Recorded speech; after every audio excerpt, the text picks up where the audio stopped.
No. Janet? Janet. Janet. Helen, I can barely afford my rent. Well, I booked you a guest spot on a TV show. Ever get this feeling like you're about to hear a story that'll just kind of stick with you? Today's deep dive, it's one of those, we're talking true crime. We're talking a notorious serial killer. And hold on to your bell bottoms here.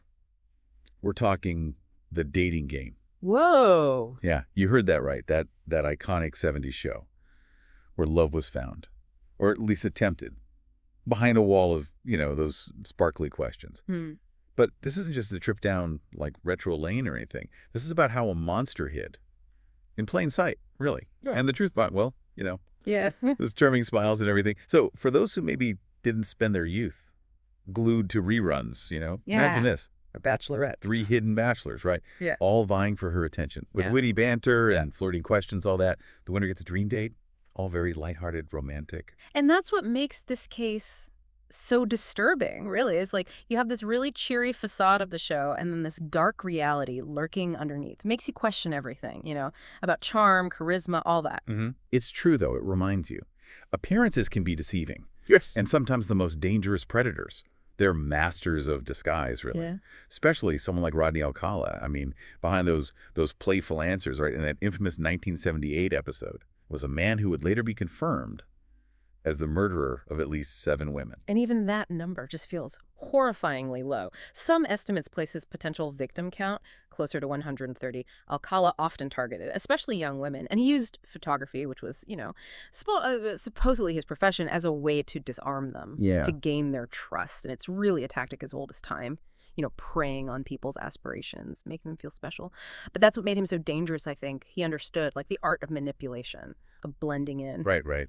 So let's rewind to that 1978 episode. We've got our bachelorette, Cheryl Bradshaw, aspiring actress looking for love, or at least a fun date, right, on national television. Yeah.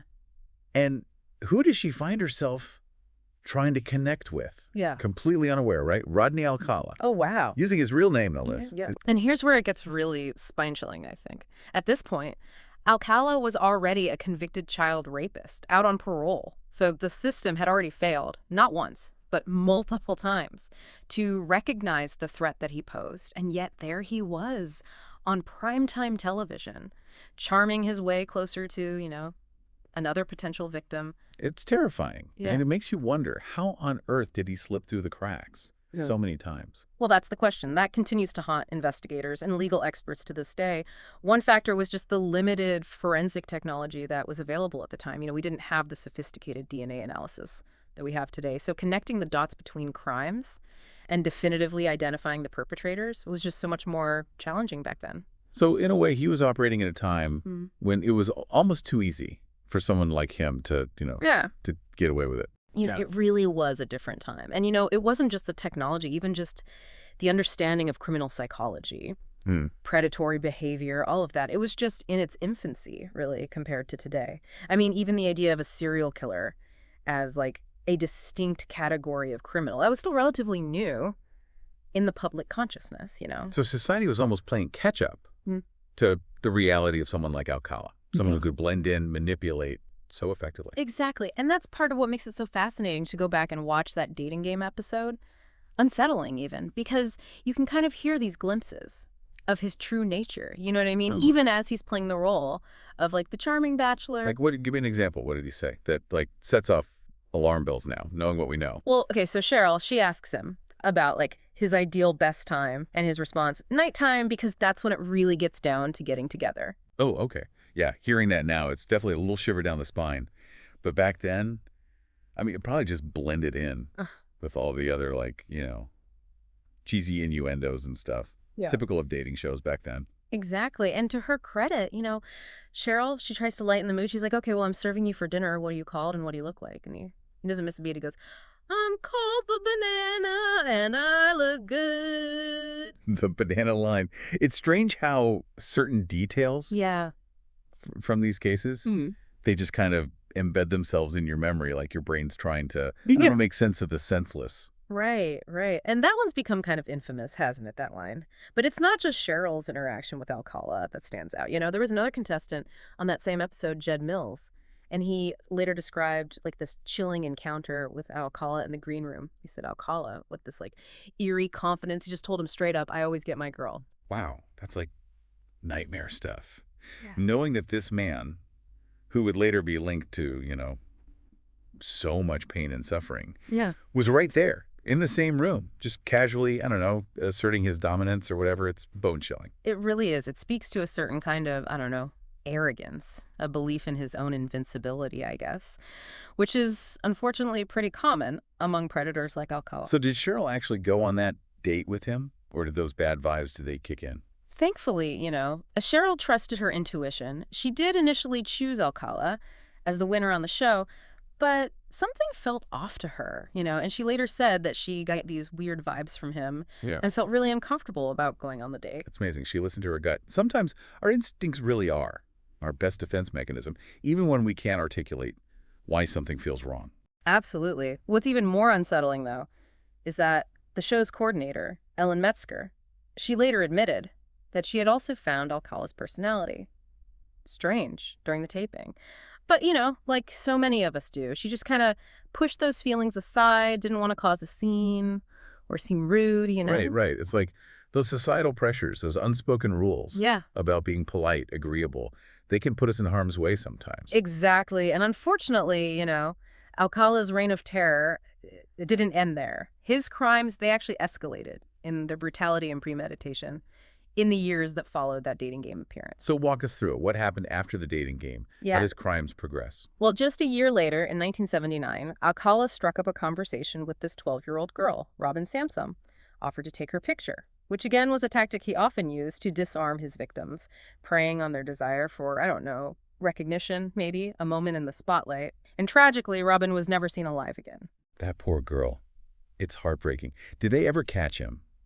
For Robin's murder, I mean. Was that, like, the turning point? Yeah, they did eventually connect him to Robin's murder, but it's a long story, and kind of frustrating, to be honest. Frustrating how? Well, Alcala was arrested and charged, and they even found evidence, like, directly linking him to the crime.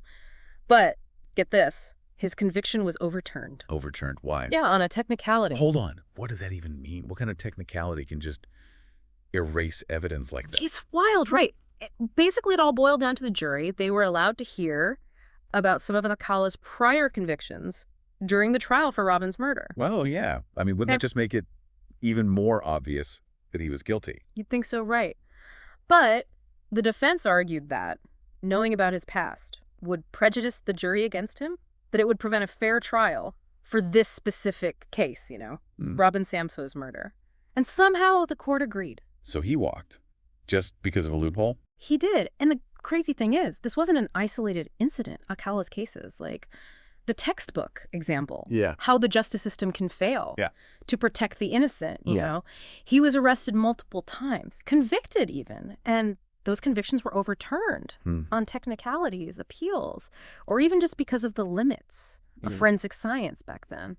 It's infuriating. It makes you think about how many lives could have been saved if they'd just connected those dots sooner. That's the question, right? It haunts everyone who knows this case, just this series of missed opportunities, a system that, I mean, I'm sure they had good intentions, but it was just ill-equipped to handle someone like Alcala, someone so cunning, so ruthless. So how did he finally end up behind bars? If the system kept failing, what changed? It was DNA technology, really. It finally caught up with him. As forensic science advanced, investigators were able to go back, re-examine all those old cases, the ones that had gone cold, and this time they could definitively link Alcala to this whole string of murders.